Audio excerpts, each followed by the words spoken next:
यो चाहिँ हिजो जब चाहिँ फुड फेस्टिभलमा सबैजना मजाले इन्जोय गरेर घुमिराख्नु भएको थियो है। हामीले पनि यहाँनिर एउटा स्टलमा बसेर चाहिँ खानेकुरा अर्डर गरिरहेको थियो।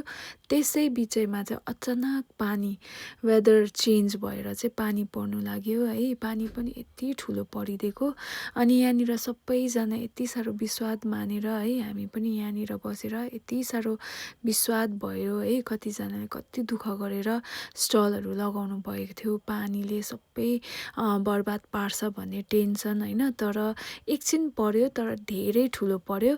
अनि एकछिन बादमा चाहिँ पानी रोकेर अहिले यहाँनिर पानी रोकिसकेको छ। अनि अब हामी यहाँनिर बसेर केही खाएर चाहिँ अब हामी फेरि यहाँबाट निस्किँदै गरेको। एकपल्ट फेरि बहिनीहरू चाहिँ ननभेज खाने भनेर चाहिँ आइपीमा भित्र त्यहाँनिर स्टलहरूमा गएर चाहिँ केही अर्डर गरेर प्याक गरेर चाहिँ घरमै लाने भनेर चाहिँ अहिले हामी फेरि पनि रिटर्न यहाँनिर आइपी आएको। अनि के कस्तो हुन्छ तपाईँहरू हेर्नुहोस् है।